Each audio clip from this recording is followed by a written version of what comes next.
토론회에서도 그렇고 그 책을 내는데 2014년부터 꾸준히 저도 참가를 해왔습니다. 해왔는데 특히 이제 국가 미래 전략 하게 되면 조금 이제 3년, 1년에서 2년 우리가 인사이트라고 하지 않습니까?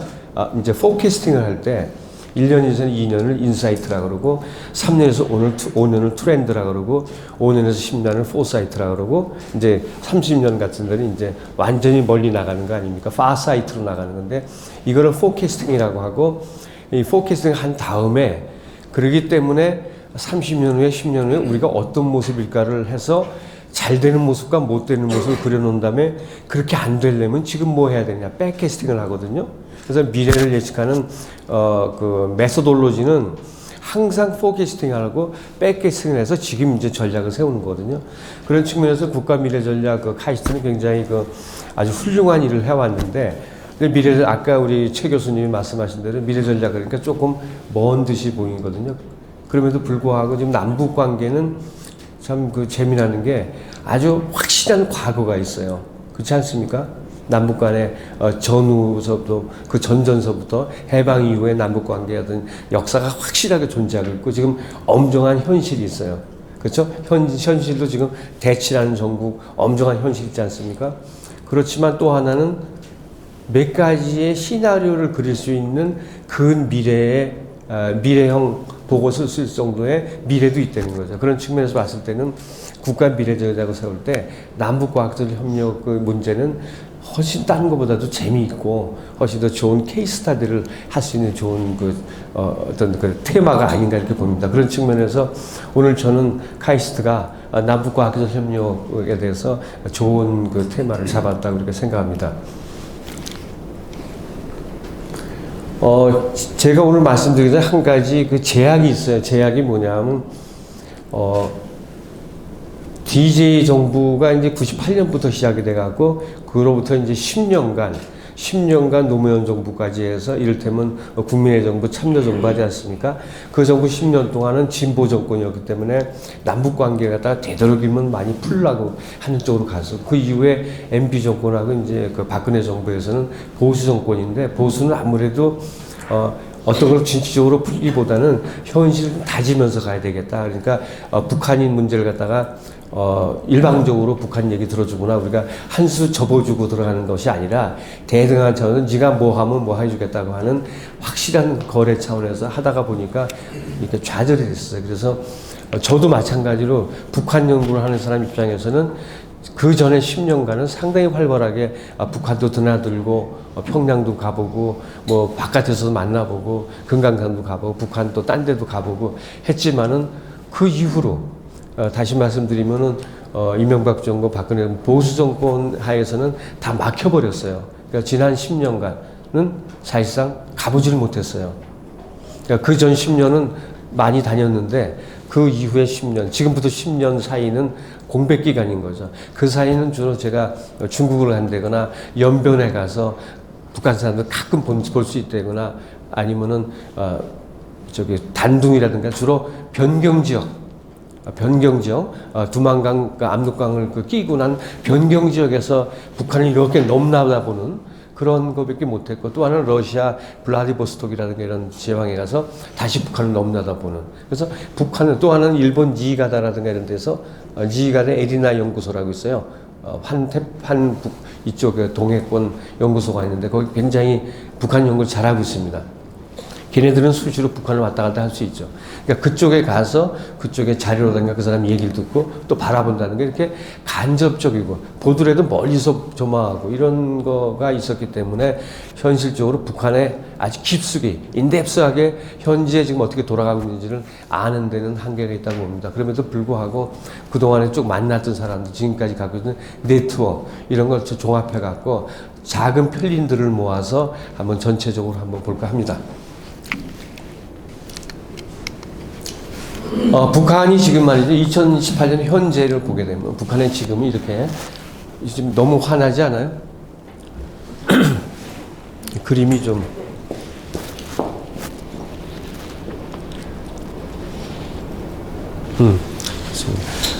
이렇게 북한이 지금 그 평양이 이렇어요. 평양의 이 외곽은 좀 다르겠지만 평양 시내에 이렇게 고층 건물들이 이루어지고 있는데 여기서 우리가 주목할 게 이게 이제 요게 핵 모양으로 원자 표시할 때 그 모양으로 해놓은 건물 이게 이제 북한의 과학기술의 전당입니다. 2015년에 해갖고 2016년에 6년 초에 완공이 돼가고 오픈식을 하고 그 다음에 또 하나는 이 평양 거리에 고층 건물을 지을 때 거기에 가장 그 메인 스트리트에 과학자의 거리라고 해갖고 과학자들한테 이렇게 분양을 해준 이런 것이 이제 하나의 대표적 이게 2016년부터 나타나는 현상이고 또 하나는 마찬가지로 이렇게 평양 스타트업 윅 해갖고 실제로 피칭 데몬스트레이션 하는 이렇게 이제 이 사람들이 저 핀란드 사람들입니다. 핀란드 그 스타트업 국가가 핀란드 아닙니까? 이노버티브 네이션 해갖고 이 나라의 사람들을 불러갖고 북한 학생들이 그 앞에서 피칭 해갖고 앞으로 스타트업을 어떻게 할 것인지까지도 뭐 우리가 보지 못했던 어떤 현상들 아니면 이런 것들이 있고 또 평양과학의대가 2014년부터 이제 졸업생을 내기 시작했는데 이제 본격적으로 이제 나옵니다. 아직 박사과정이 나왔다는 얘기는 없지만은 나오는데 그들이 이제 어느 정도 안착이 되면서 4, 5년 흘러가니까 안착이 되면서 이것이 이제 서방으로 향하는 평양에서 서방을 향하는 것이 하나의 창구다. 라고 하는 것다가 본격적으로 표방하고 이러한 그 북한의 과학기술로 본 북한의 오늘을 이렇게 그려볼 수 있겠습니다. 근데 이 내용에서 뭐가 냐면 김정은이가 2018년 신년사에서 이렇게 얘기합니다. 쭉 이제 얘기를 하는데 이 중에서 이 내용을 보시겠지만 과학기술이 굉장히 강조가 돼요. 그러니까 왜 이렇게 되냐면은 한번 그 역사를 좀 보게 되면 그렇습니다. 이 1994년에 김일성이가 죽고 사망하고 그다음에 이제 된 다음에 2011년 11월에 이제 12월에 이제 김정일이가 이제 죽습니다. 그다음에 바로 이어서 11월에 죽고 12월에 이제 들어와서 김정은 체제가 2011년부터 돼갖고 2012년 이제 되는데 그 사이에 김정은이 이제 체제가 어느 정도 굳어져야 되니까 그래갖고 해가 2013년도서부터 이제 본격적인 김정은 체제가 돼요. 김정은 체제가 사실상 5년이 된 거죠 지금. 그러면서 김정은이가 이제 하면서 이제 그때부터 과학기술을 강조를 해요. 왜냐? 이 친구라 해서 이상하지만 김정은이는 서방에서 공부를 했거든요. 오랫동안 공부했고 이른바 혹시 토마스 프리드만이라는 사람 아십니까 혹시? 뉴욕 타임스의 그 칼럼니스트예요. 이 사람이 여러 가지 이제 더 월드 이즈 플랫, 지구는 평평하다, 더 월드 크라우디드 뭐 해갖고 많은 그 4차 산업혁명 요즘 유행하는 그러한 그 기술혁명과 사회혁명, 사회 변화를 갖다가 그런 패러다임 시프트를 쓰는 그런 그 저널리스트입니다. 이 사람이 쓴 책 중에 유명한 게 올리버 앤 렉서스라는 걸 쓴 적이 있어요. 렉서스 앤 올리브. 그 책이 뭐냐면 글로벌화 속에서의 내셔널라이즈. 그래서 글로벌리즘하고 내셔널리즘하고 같이 어떻게 공존하는 것인가에 대한 책을 쓴 게 있어요. 그 책 내용에서 렉서스는 무슨 걸 의미하냐면은 도요타 자동차의 렉서스입니다. 도요타 자동차가 세계에다가 자동차를 막 파는데 도요타 이름을 붙이니까 자꾸 저거는 메이드 인 재팬이라는 인식이 있었기 때문에 확장성에 문제가 있다 해갖고 아예 도요타를 빼버립니다. 그래서 렉서스라고 하는 월드카를 만들어요. 그것이 글로벌라이제이션의 아주 하나의 대표적인 사례라고 보는 거죠. 올리브는 뭐냐면 중동 지방을 얘기해요. 이렇게 세계가 글로벌라이즈 되지만은 중동 지방은 자기네 이슬람을 기준으로 해서 굉장히 오소독스한 전통주의를 갖고 가면서 21세기를 끌어나가고 있다. 이런 나라의 가치관과 이런 걸 봐야 되지 않냐 하는 걸 보는데 이거 갖다가 봐서 이제 헌팅턴 같은 사람들은 문명의 충돌이 해갖고 아주 좋지 않게 해석도 했지만은 여하튼 그 토마스 프리드만은 그렇게 얘기한 거예요. 얘기했는데 그 안에 렉서스 그 대목 안에 김정은이가 나요. 김정은이가 자기 아버지 김정일의 조그만 게 글로 나오는데 김정일 위원장한테 김정일 추석하는데 아버지 하면서 아버지한테 뭘 보여주냐? 미국 미식 농구를 보여줘요. 농구를 보여주면 야 이런 것도 있구나. 음악도 틀어줘요. 벌써 그 얘기는 무슨 얘기냐면 프리드만이 적었을 때 얘기는 북한도 올리브 쪽으로 안 가고 그 렉서스 쪽으로 가고 있는 징표다. 그 징표를 갖다가 제공해주는 트리거가 누구냐? 누구냐? 그건 바로 김정은이다. 라고 하는 메시지를 벌써 오래전에 하거든요. 근데 그런 것이 연장선상에서 본다면 김정은은 이미 서방에서 공부하고 그런 미국의 미식축, 프로 농구까지 구경하고 하고 할 수 있는 정도의 서방화된 시각을 갖고 있다는 거죠. 그런 시각에서 과학기술의 중요성을 굉장히 했고 2014년도 그렇고 나왔는데 결정적으로 2018년 신년사에서 이런 얘기를 해요. 물론 2016년에도 합니다. 근데 왜 그러냐면 2016년에 김정은이가 2011년에 이제 하고 그동안에 사실 1994년에 김일성이가 죽으면서 갑자기 경제가 나빠지고 거기에 홍수가 나요. 대홍수가 나고 대기근이 들면서 북한이 엉망진창이 돼요. 그 이후로 1995년부터 2000년까지 5년간 이른바 고난의 행군이라 그래갖고 과거 그 천리마 행군 때처럼 아주 없이 살고 했을 때 고난의 행군 그걸 갖다 설정합니다. 100만 명 이상 200만 명이 죽었다는 소문도 있을 정도로 아사자가 엄청나게 나오고 그 기근이 심했던 그 시절인데 그런 고난의 행군을 다 겪어서 이제 마침내 2000년서부터 쭉 해서 이제 김정일이가 이제 정상화 시킨 거죠. 그리고 이제 김정일이가 죽고 몇 가지 문제 해결 안 되지만은 김정은이 체제가 2011년에 됐고 그래서 김정은이는 하면서 2013년에 이제 본격적으로 자기가 나서면서 과학기술을 중시하게 되는 거죠. 그래서 근데 이제 중시하는데 문제는 뭐냐면 2016년에 김정은이가 국가발전 전략 5개년 계획을 발표를 해요. 2016년부터 2020년까지. 지금 그 5개년 계획 속에 좀 들어가 있는 거예요, 지금. 근데 과거에 그 김일성이나 김정은이는 적어도 국민들을 향해서 직접 신년사를 하거나 그러지 않았어요. 신문을 통해서 했지. 그래서 이 사람이 직접 나와갖고 이제 합니다. 신년사를 하는데 그때 신년사 2011년 신년사, 2018년 신년사에서 뭐라 하면 했는데 이제 2016년부터 했는데 일부는 성공했고 일부는 실패했다. 라고 자인을 해요. 성공과 실패. 그런 적이 없었는데. 그러면서 하는 얘기가 이제는 성공의 어떤 걸 다 뒷받침 받고 실패를 우리가 경험 삼아서 이제 2018년부터 본격적으로 나간다. 그러니까 2018년 그러면 2016년부터 2020년까지 국가발전 5개년 계획이 중간이 되는 시점이죠. 이 중간이 되는 시점에서 지난 몇 년간을 반성해보고 해보는 거예요. 그래서 이제 2018년이 됐을 때 좋다. 그렇게 된다면은 앞으로 북한이 나갈 건 뭐냐 해갖고 과학기술 선언하면서 여기서 남북한 협력과 이런 걸 얘기하고 여기 빠졌습니다만은 교육의 혁신, 과학교육의 혁신까지도 이제 말을 하거든요. 그러니까 이런 것이 지금 올해부터 감지된 거죠.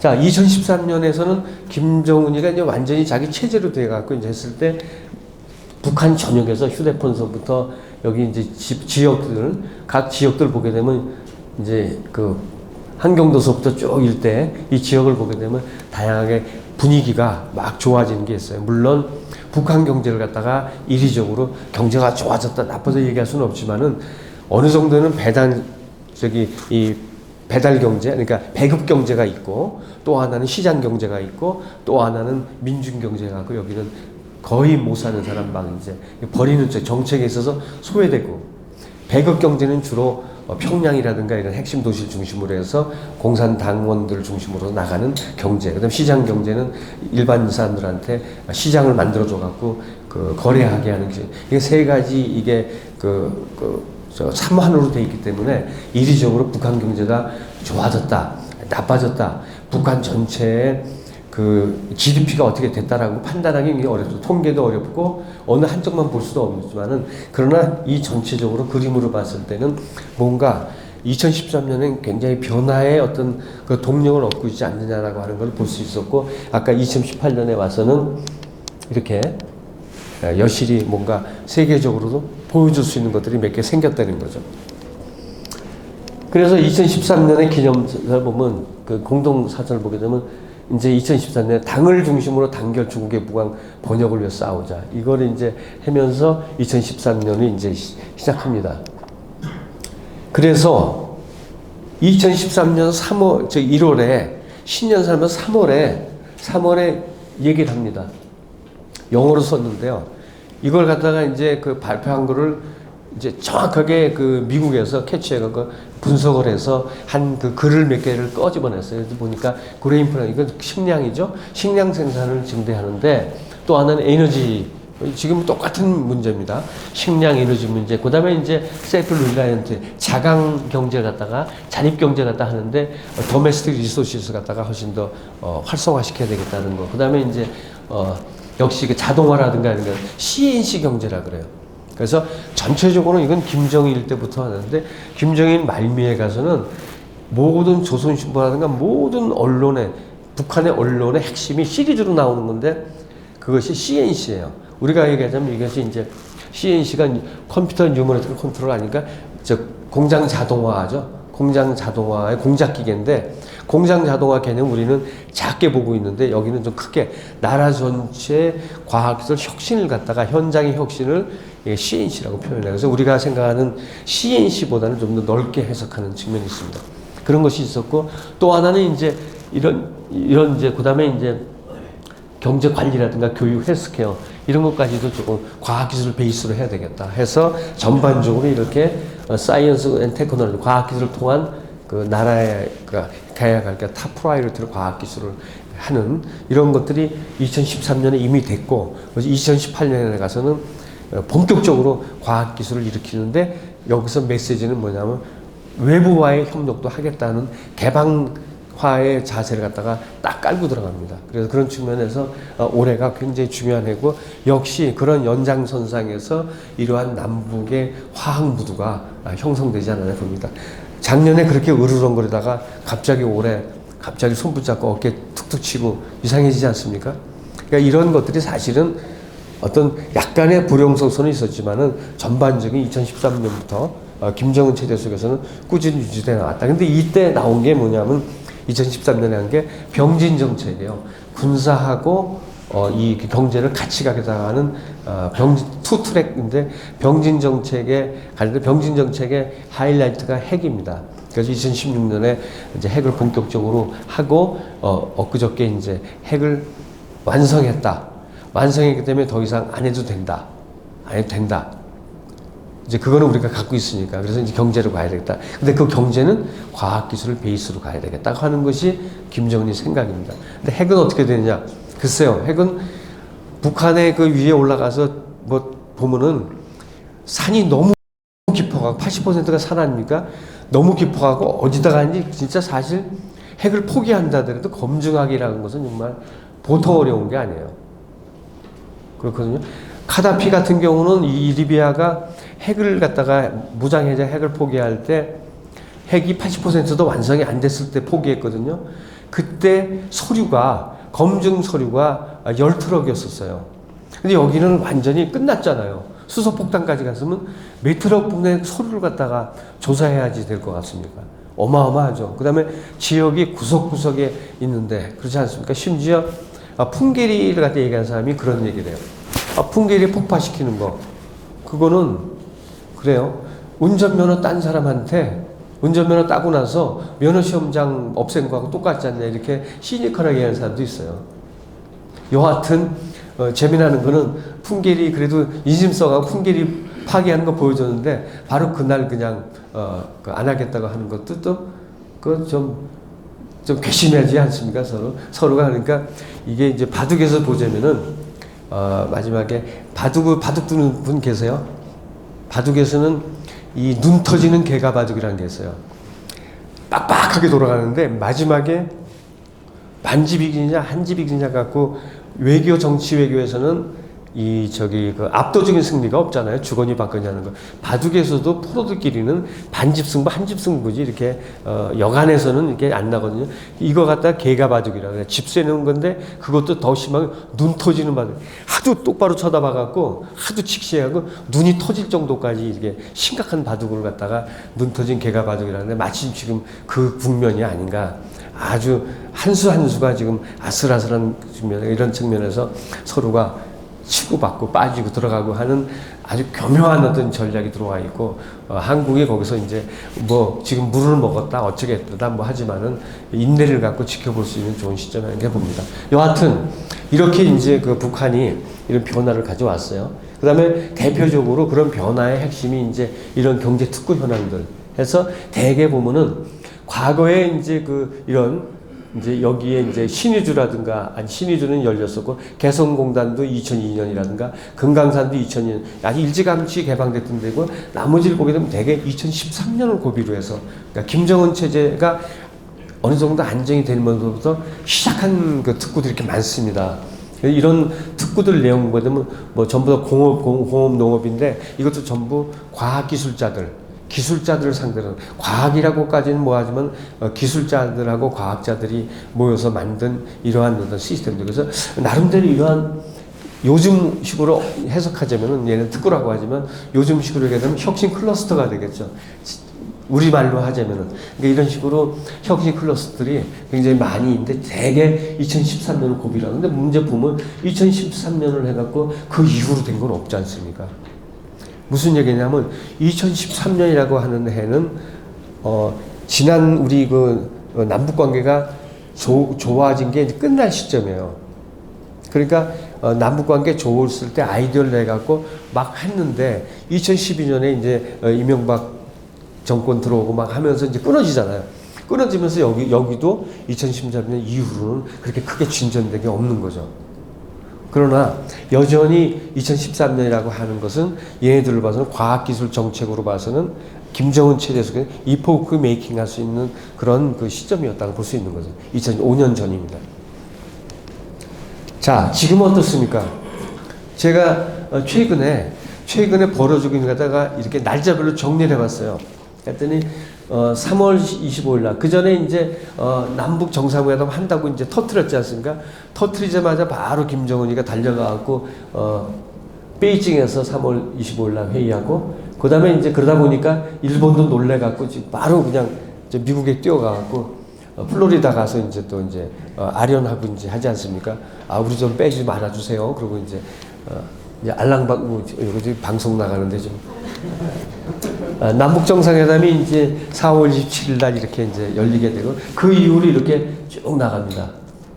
한중일 정상회담 뭐 나오고 쭉 나가는데, 그래서 드디어 이제 이렇게 돼서 오늘 발표하는데 6월 12일로 바꿔갔는데 이게 갑자기 이렇게 날아가 버렸어요. 요게 지금 빠지게 됐는데, 여하튼 이렇게 돼 있고, 6월 14일 날이 이제 FIFA 월드컵이 러시아에서 이제 열리는데, 이날이 트럼프 생일날이에요. 그래서 이 사람이 생일 선물로 좀 큰 걸 받아야 되는데 왜 생일 선물을 이렇게 미치나, 이런 생각을 한번 해봤습니다. 여담입니다만 이렇게, 그래서 이렇게 해서 한번 생각해보세요. 3월 말 4월서부터 지금까지 있을 수가, 한반도는 둘러싸고 있을 수 없을 정도로 타이트하게 굉장한 스케줄 일정들이 이렇게 전개가 됐습니다. 급박한 정치 일정들이. 자, 그렇다고 한다면은 이 정치 일정들을 보면서 어떤 생각을 해봅니까? 예를 들어서 오늘 이제 파기 선언에서 이제 안 한다 이거 이제 취소를 했습니다. 취소를 한 거 갖고 사람들이 몇 가지를 찬반이 나눠지는데, 그거 봐갖고 이제 다시 경색 국면으로 들어가서 참 어렵게 됐다 라는 시각이 있고, 아니다 이거는 지금 약간의 숨고르기지 그렇지 않다라고 하는 시각이 있어요. 그 시각에서 본다면은, 그래서 제가 그거를 보고, 뉴스를 보고 제가 페이스북에다가 올렸어요. 이렇게 돼서 깜짝 놀란 사건이 벌어졌는데 서로가 놀랬다. 우리 정부도 뭐 99.9% 된다고 했는데 그렇게 했는데 안 됐다고 해서 놀랬고 충격이 있을 겁니다. 그러나 이거 갖다가 거기서 그렇게 감성적처럼 볼 게 아니라 조금 심층적으로 들여다보자는 거예요. 자, 첫 번째는 낙관론입니다. 낙관론이에요. 그 낙관론의 중심은 어디가 있냐면, 여론을 제가 이제 분석해보고 저도 나름대로 낙관론의 중심은 어디 있냐면, 미국, 한국, 남한, 북한 이 3국 간의 대화라든가 액션이 이제 도저히 돌이킬 수 없을 정도로 다리를 넘어갔다는 거예요, 이미. 이제 만약에 그게 안 되면은 서로가 다 피해를 보게 돼 있어요. 만약에 안 되면은 우리도 참 체면이 안 쓰고 지금 여러 가지가 꾸기지 않습니까? 뭐 일이 안 풀리고 모든 지금 이 정부의 정치 현황이라든가 모든 것들을 남북 화해가 평화 무드 속에서 이루어진다고 전제를 했기 때문에 이 전제가 무너지게 되면 이 정부가 굉장히 어려울 겁니다. 오늘 마침 또 국회에서 헌법 고치는 것도 부결돼서 안 됐어요.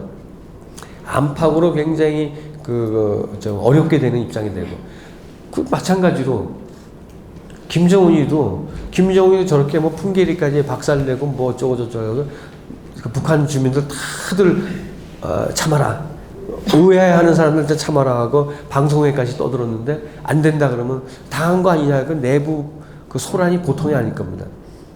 뭐 트럼프도 말하네. 트럼프는 11월 중간선거에서 그냥 다칠 겁니다. 민주당이 가만히 있겠어요? 3자 공이 불편해지고 피해를 보는, 그러니까 이거 갖다가 우리는 뭐라 하냐면 비가역적 피해를 받는다 그래요. 그 정도로 우리 비가역적 피해를 받을 수 있다는 거예요. 그렇기 때문에 이제 돌아올 수 없는 강을 건너게 서로가 뭔가 타협점을 찾을 것이라는 것입니다. 두 번째는 운전자론에 대한 기회론입니다. 다시 말씀은 운전자가 뭔가 운전자는 뭐냐, 뒤에 앉은 그 승객이 못 살게 굴기도 하고 변덕 부리기도 하지 않습니까? 뒤에서 막 그냥 성질 부리고. 그럼에도 불구하고 이 사람의 역할은 뭐야? 그걸 인내하고 목적지까지 안착을 시키는 게 운전자야. 그렇기 때문에 이 남한이라고 하는, 또 문재인 대통령이라고 하는 운전자는 이러한 여러 가지를 갖다가 참고 가야 되는 거예요. 갔을 때, 인내를 갖고 갔을 때 신뢰를 얻게 되고, 만방에 전 세계적으로 이런 신뢰가 대한민국이라고나 하는 신뢰 구축을 할 수 있는 좋은 기회가 될 수 있다는 거죠. 근데 이런 측면이 있어요. 또 하나는 지금 이제 남북한하고 지금 미국하고에만 우리가 포커싱이 돼 있는데, 그러지 않고 중국이 지금 뒤에서 거중 조종하고 있다고 하지 않습니까? 중국을 본격적으로 테이블에 앉혀놓고 너의 역할을 정확히 얘기해라. 일본도 뒤에서 하지 말고, 일본도 굉장히 중요해요. 왜냐하면 일본이 북한에 관해서는 최고의 많은 정보를 갖고 있고, 실질적으로 도움을 줄 때 돈과 기술 같은 거 할 수 있을 때 일본이 역할을 할 수 있는 게 많거든요. 일본은 이렇게 도외시할 게 못 돼요. 그러니까 일본이 들어와서 할 수 있는, 공개적으로 할 수 있는 룸을 좀 열어줄 수 있는 찬스가 이번에 생긴 것이 아니냐. 네 번째는 그럼에도 불구하고 너무 지나친 낙관론이라든가 아니면 지나친 비관론에 하지 말고 꾸준히 지금 앞으로는 일희일비하지 않고 인내를 해가면서 사건의 추이라든가 이 전체적인 상황을 기다려보는 것이 중요한 시점이 아닌가. 그렇기 때문에 이런 것들. 또 하나는 정치적으로 여야가 지금 6.13 이제 지방선거를 놓고 좀 다툼하고 있지 않습니까? 여기서 둘 다 지금 피튀기는 싸움 하는데, 이렇게 정책 이렇게 분열해봤자 도움이 안 돼요. 도움이 안 되거든요. 그렇기 때문에 정치적인 협력으로 가게끔 하는 하나의 이게 이제 디딤돌이 될 수 있을 수 있다는 거죠, 이 건이. 그렇기 때문에 여야가 힘을 합해서 이것은 국가 난제다 지금. 이 난제를 갖다가 새로운 평화 체계의 협력의 어떤 협상에 어디 그런 장으로 한번 삼아보자라고 했을 경우에는 지금 갈라진 정치 문제를 갖다가 어디서 봉합시킬 수 있는 좋은 것도 아니냐. 이런 여러 가지로 해서 전반적으로는 우리가 너무 비관적으로 흐르지 말고 좀 지켜보면서 낙관으로 가자. 근데 이 전체적인 근거는 뭐냐면 좋던 싫던 우리가 뭘 할 수가 없을 정도까지 이미 이 판이 커져버렸어요. 커지기 때문에 이 도저히 흘러가는 흐름을 우리가 막을 수는 없어요. 그러니까 막을 수 없을 바에는 그러지 않을 바에는 이 흐름이 좋은 방향으로 가게끔 의견을 모으고 중지를 모아서 자꾸 토스해 주는 거죠. 그러니까 과거의 남북 관계를 봤을 때 오피니언 리더들이나 이런 그 모든 사람들은 뒤에서 안 된다, 된다, 뭐가 있다 이런 식으로 해서 자꾸 뒤에서 이렇게 잡았는데 지금 그러지 말고 어차피 판이 흘러가니까 흘러가는 것 속에서 우리가 앞장서서 대안을 제시해 주는 거죠. 문재인 대통령, 당신은 이러고 해야 된다. 그리고 김정은이 이렇게 해야 될 것이 마땅하다. 미국은 이렇게 해야 될 것이다. 아니면은 정치권에서 이렇게 해야 된다. 경제는 앞으로 이렇게 해야 된다. 라고 하는 대안 제시를 해가면서 이런 그 의견들이, 이런 그 공론화되는 의견들이 선도해 나가는 그런 것이 필요하지 않나 이렇게 봅니다. 지금 얘기가 잘. 조금 이따가 나중에 하시겠어요? 네. 제가 드릴게요. 자, 과학기술로 돌아갑니다.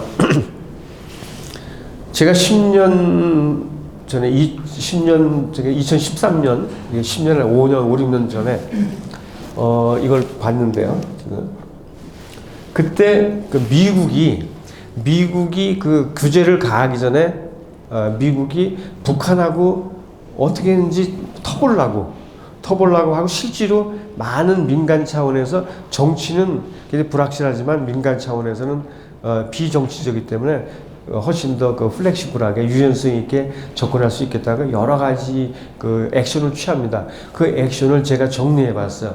이 정리가 요거는 지금까지 해온 전략입니다. 지금 막혀 있기도 하고요. 하나는 시라큐스 모델이에요. 뉴욕에 있는 시라큐스 대학의 컴퓨터학과가 북한에 있는 김책공과대학이라든가 김일성 종합대학이랑 같이 컴퓨터 학생들끼리 교류를 하고 서로 토론회를 합니다. 학생들이 오고 가기도 하고 와서 컴퓨터를 또 주기도 해요. 그러니까 국제거래법에 어기지 않는 약간 저급의 컴퓨터, 지금같이 뭐 고급의 컴퓨터는 아니고 저급의 컴퓨터를 주기도 하고 이런 여러 가지의 그 IT 쪽에서 교류가 있습니다. 그러니까 요보다 전에 사실은 한국의 조현종 비트컴퓨터의 조현종 대표가 사실은 김일성 종합대학가하고 김일성 학생들 전체 모임들에서 소프트웨어가 무엇인가 강의한 적도 사실 있어요. 근데 과거 오래전 얘기인데 미국은 이렇게 시라큐스 모델을 대학끼리 연결하는 시라큐스 모델이 있고 또 하나는 실리콘밸리 모델이에요. 거기에 정책 위반자들, 북한의 정책 위반자들, 주로 핵심 당원들이겠죠. 하고 그다음에 북한의 과학자들, 지역에 있는 과학자 모아서 이 사람들을 실리콘밸리로 투어를 시킵니다. 실리콘밸리 투어 시켜갖고 그것도 다리를 이제 스탠포드 대학이 이제 해갖고 실리콘밸리가 어떻게 기업과 정신을 키우고 어떻게 창업을 하는지 거기에 대한 이제 그 자본주의의 아주 깊숙한 구석을 보여줍니다. 이렇게 해서 실리콘밸리 모델을 갖다가 보여줬고 그 다음에 헬스케어 모델 해갖고 북한이 지금 평양하고 이런데 주요 도시를 빼놓고 나서는 뭐 결핵이니 어린이 사망률이 굉장히 높습니다. 굉장히 건강 상태가 나쁘니까 국제기구인 WHO를 중심으로 해서 지원을 하게 됩니다. 근데 WHO라고 하는 이런 기관들은 대개 미국 사람들이 다 포진을 하고 있어요. 사실상 미국 기구나 다름이 없어요. 미국 기관이나. 그러니까 미국 정부가 그 뒤에서 밀어갖고 이렇게 WTO 같은 데서 지역에다가 주로 북한에 직접 가서 지원을 하든가 돈을 준다든지 약을 준다든지 아니면 의사를 보내는 해서 이런 지원 모델이 있고 또 하나는 미국의 ODA 모델. ODA 모델은 뭡니까?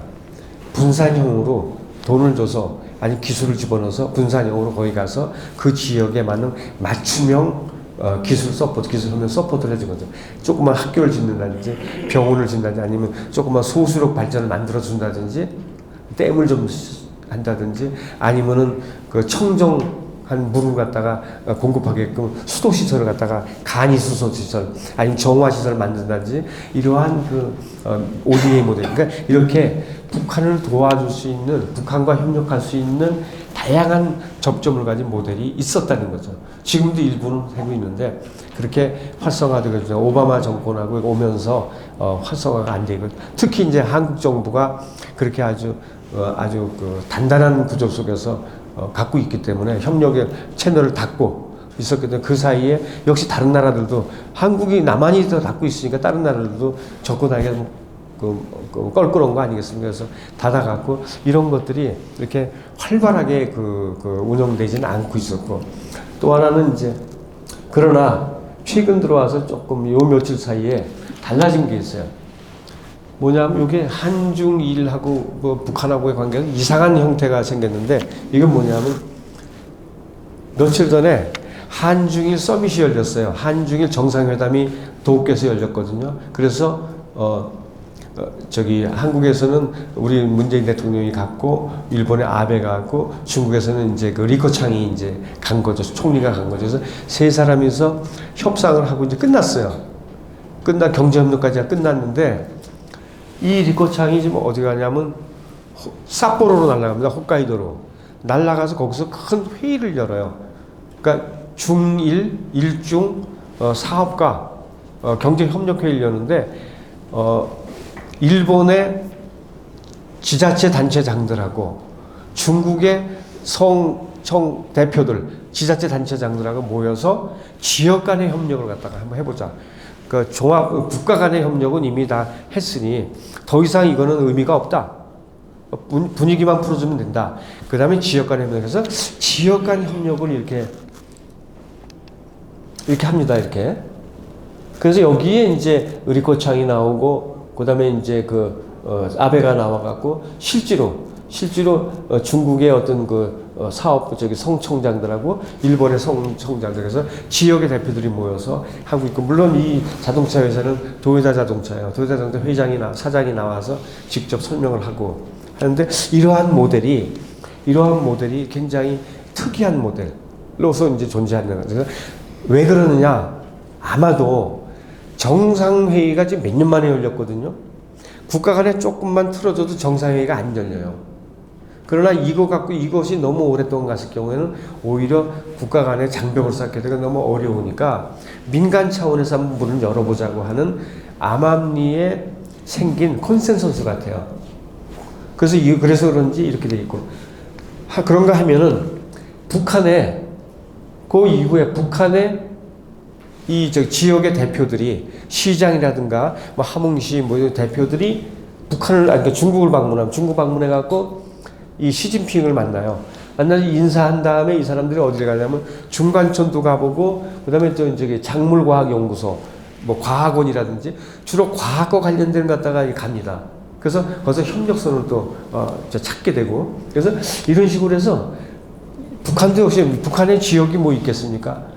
그렇지만은 저도 중앙 정치가 다 하는데도 불구하고 지금 이렇게 지방을 갖다가 내세워서 북한도 가고 하니까 이것이 새로운 과학기술 및 산업혁명 모델로서 봐도 되지 않냐고 하는 예측이 됩니다. 이렇게 분석이 되고 있어요. 그래서 저는 이걸 갖다가 굉장히 지금 이 방식을 갖다가 굉장히 중시 여겨요. 그렇다고 한다면은 지금 정부 내에서도 제가 지역에 가서 일해보니까 중앙정부의 남북협력 창구가 있지만은 경기도, 전라남도, 충청북도 이런 전부 다 창구들이 다 있어요. 협력의 창구인데 움직이지 않을 뿐이에요. 그렇다고 한다면은 이러한 모델이 한국에도 사이만 좋아지면 한국에도 유효한 거 아니냐라고 볼 수 있는 거예요. 지역 간의 협력 모델이. 자, 그런 측면에서 그러면 요게 이제 조금 이제 오늘 이제 취소 선언을 하는 바람에 조금 이제 맛이 좀 떨어졌지만은 스마트 트러스트 구축이 필요하다고요. 이거는 이제 뭐냐면 지금이 저녁이다. 스마트 트러스트에 관련 그러니까 아주 나이스한 신뢰를 갖다 어떻게 구축할 것이냐 봤을 때 이 두 책이 지금 최근에 미국에서 굉장히 유명한 읽기 있는 책입니다. 정책하는 거. Face to Face Diplomacy, Trusting Enemies. 이 책 두 권이 굉장히 인기가 있는데 이 책 두 권에서 나오는 엑기스가 뭐냐면 Face to Face. 자, 정상끼리 얼굴 대 얼굴로 보자는 거예요. 이게 있을 수가 없었잖아요, 지금까지. 이게 가능해진 거예요, 지금. 또 하나는 개인적 신뢰. 정상끼리 만나게 되면 이제는 마음속 깊음까지 털어놓을 수 있거든요. 개인적 신뢰가 되면은 그 다음에는 뭐 신뢰성을 증명해야 돼요. 자, 내가 너한테 당신은 나한테 이런 얘기 했으니 뭐 증명해보자. 이거 하다가 영어로는 Proving Trustworthiness 그래요. 자, 신뢰성, 신뢰도를 한번 증명해보자. 그러니까 예를 들어서 풍계리 뭐 박살냈다. 오케이. 자, 더 보자. 오케이, 보여주고. 대신에 너는 나를 안전하게 보호해달라. 나 카다피처럼 죽이지 말라. 뭐 이렇게 나올 수 있지 않겠어요? 그러한 프루빙 해가는 것은 신뢰들. 근데 그러한 절호의 찬스가 요게 있는 거예요. 북미, 남북. 여기 협상에서 요 세 가지를 할 수 있는 좋은 찬스가 있었다는 거죠. 아마도 이거는 저는 유효하리라고 봅니다. 이런 상황 속에서 자, 과학기술 외교가 지금 필요하다. 과학기술 외교는 교육을 포함한 과학기술 향후 북한에게 중심을 찾을 수 있다.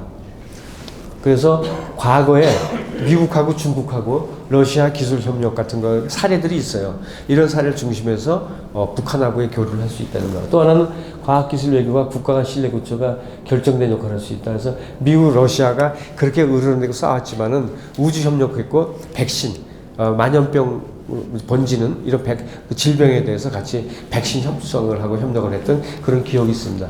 또 하나는 이제 이런 걸 통해서 북한을 본격적으로 북한은 믿을 만한 나라다 국제사회에다가 등장시키는 거죠. 이것이 과학기술 외교를 통해서 할 수 있다는 겁니다.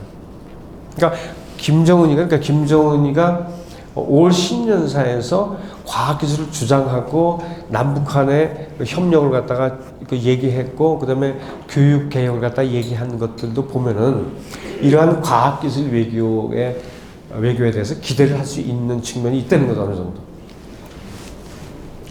독일입니다. 독일도 보면은 이게 원래 서독이 이게 동독인데 독일도 동독 서독하고 이게 갈라져 있는데 이 갈라진 게 155마일 우리 휴전선길이하고 같아요. 이렇게 갈라져 있습니다. 여기서 이제 보면은 이렇게 지금은 독일이 이렇게 많은 이게 이제 클러스터들입니다. 주로 연구소들이 있는데 이런 것들이 이제 했을 때 요거는 이제 독일에서 발표된 자료이기 때문에 제가 원문을 실었는데 무슨 얘기냐면 89년 11월에 베를린 장벽이 무너져요. 무너지면서 그 6개월 후에 무너지자마자 6개월 후에 동독의 과학계 대표하고 서독의 과학계 대표가 만나요.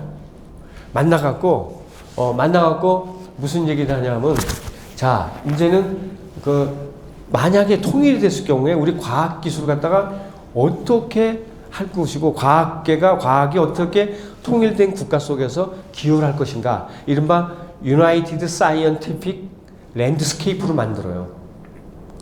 그거를 과학자들이 만들어 갖고 그걸 들고 있습니다. 들고 있다가 그러면서 뭐냐면 자, 그 통일이 이제 곧 임박할 텐데 그러면 실질적으로 어떻게 될 것이냐. 그래서 독일은 지금 말이죠.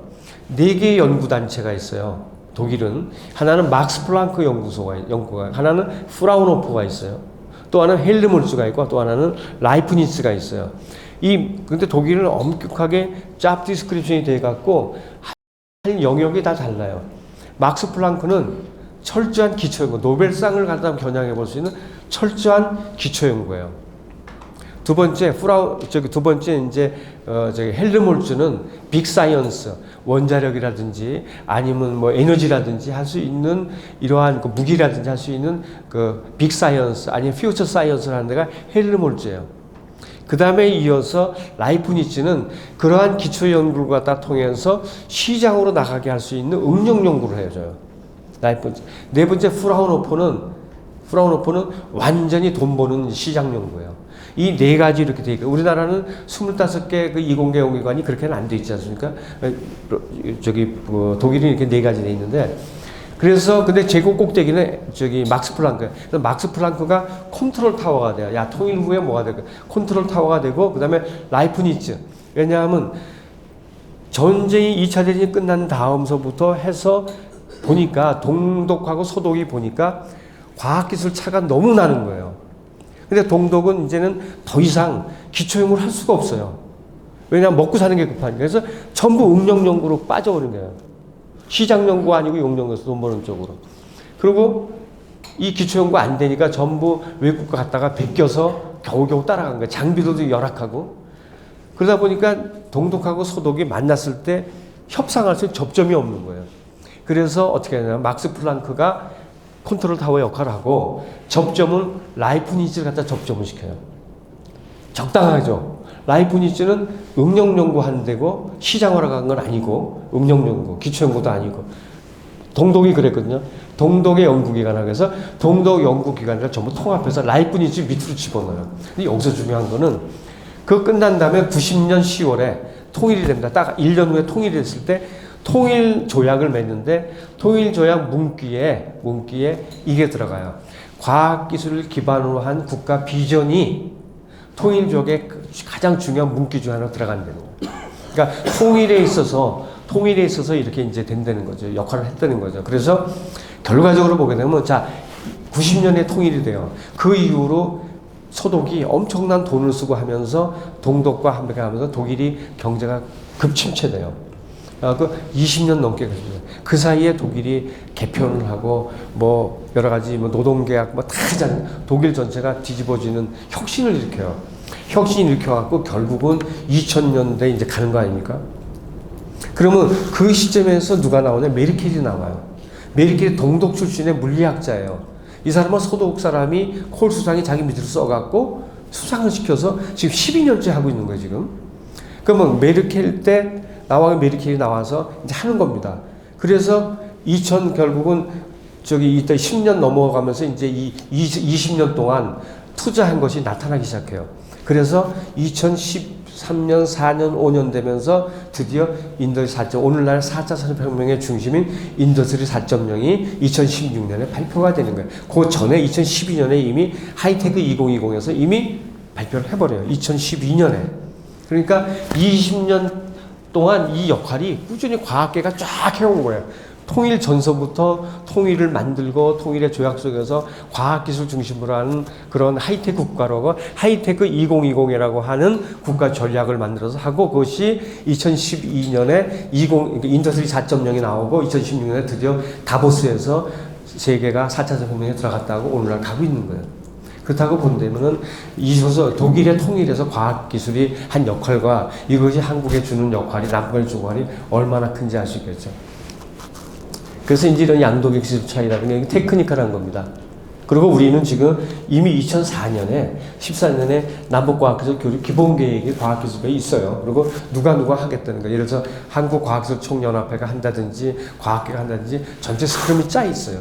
지금 현재 북한의 레포트가 많이 나옵니다. 이 네이버도 보면은 북한이 김정은 체제 이후로 많은 국제 공동연구도 하고 국제연구도 하고 특허도 내고 있어요. 우리보다는 훨씬 미약하지만은 내고 있어요.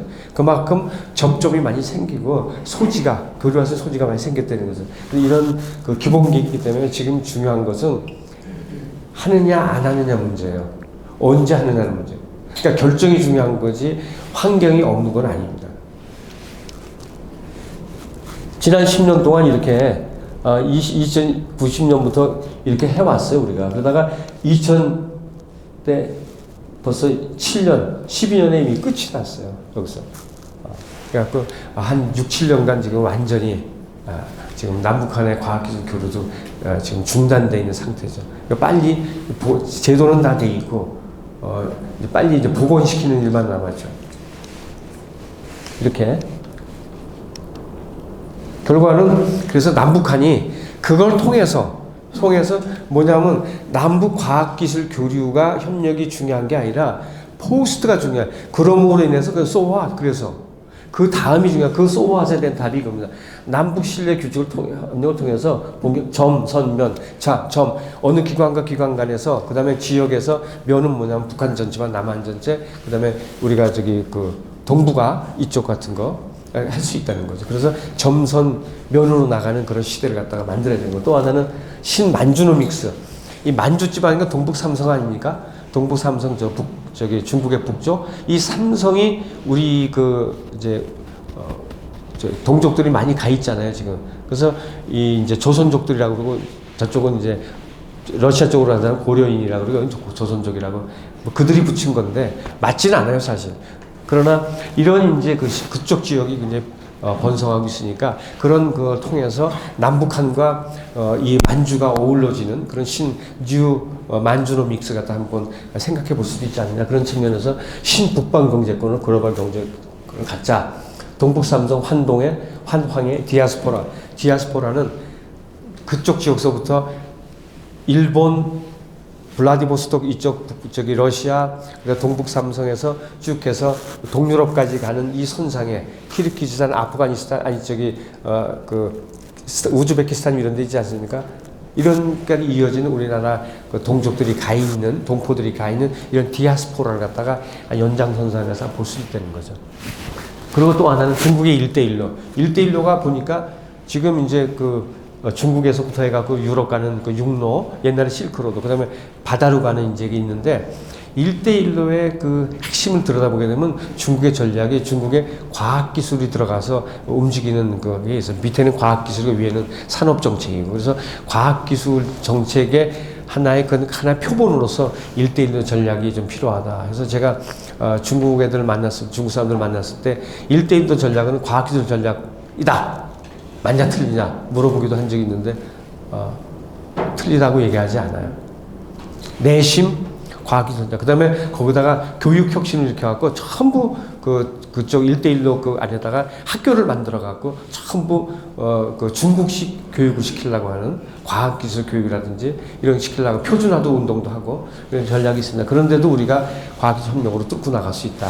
또 하나는 이제 뉴 노스 시대입니다. 북극 항로가 이제 오지 않습니까? 북극 항로가 넘어 들어오고 또 하나는 에너지 패권에서 에너지가 들어올 때 저쪽 러시아를 통해서 들어올 때 하나의 PNC 지금은 전부 LNG로 들어오는데 파이프로 들어왔을 경우에 훨씬 더 싸게 안전하게 들어올 수 있다. 이런 여러 가지 것들이 과학기술 범주 속에서 확장된 과학협력 속에서 이 경제협력으로 가고 남북협력으로 가고 전체 우리의 경제를 활성화시키게 하는 남북 간에 그래서 전체적으로 봤을 때 이것이 세계에서 우리 저기 2천만 여기 5천만 7천만 새로운 시장이 열리고 새로운 어떤 성장의 모멘텀을 찾아볼 수 있지 않겠는가. 더더군다나 과학기술은 적어도 비정치적이기 때문에 훨씬 가까울 수 있다. 독일에서 주는 메시지는 독일이 베를린 장벽 무너진다 6개월 후에 왕창 모여가서 서밋을 열었다는 그 배경에는 뭐냐면 꾸준히 독일 학자들이 서독학자들이 돈이 없는 동독학자들을 베를린에서 빼갖고 저 런던이라든가 아니면 이런 데다가 불러갖고 돈을 주고 책을 주고 공부시키고 학회를 보내갖고 같이 대화를 많이 하고 공감대를 꾸준히 해온 거예요. 그렇기 때문에 지금도 우리가 연변이라든가 아니 일본이라든가 아니면 블라디보스토크 이런 걸 통해 갖고 꾸준히 협력 어떤 망을 만들어 둔다면은 어느 시점 통일은 눈사태처럼 온다 그랬어요. 통일은 아무도 예측 못해요. 빌리 브란트가 왔었어요. 빌리 브란트가 동아일보 초청으로 왔었어요. 이 1990년에 왔었어요. 이 10월에 통일이 되지 않습니까? 9월에 왔었어요. 9월에 왔더니 뭐라 하는지 아세요? 빌리 브란트가 와서 독일 총리 지내사에 와갖고 독일 통일은 영원하다. 아마 내 눈 뜨고 내 생대는 못 볼 것이다. 하는데 한 달 만에 통일됐어요. 통일은 눈사태처럼 온다는 거죠. 어느 시점에. 크리티컬 포인트를 지나게 되면 확 넘어가거든요. 근데 그거는 그렇지만 준비된 통일하고 준비 안 된 통일은 있잖아요. 지금은 통일에 우리가 얘기할 건 아니지만, 그러나 협력을 통해서 많은 우리가 서로 경제적인 이익을 공감하고, 근데 더더군다나 평화를 갖다가 유지시켜 나가는 좋은 찬스가 과학기술 협력에서 찾아볼 수 있지 않겠는가. 지금이야말로 절호의 시점이라고 보고 있는 겁니다. 마치겠습니다.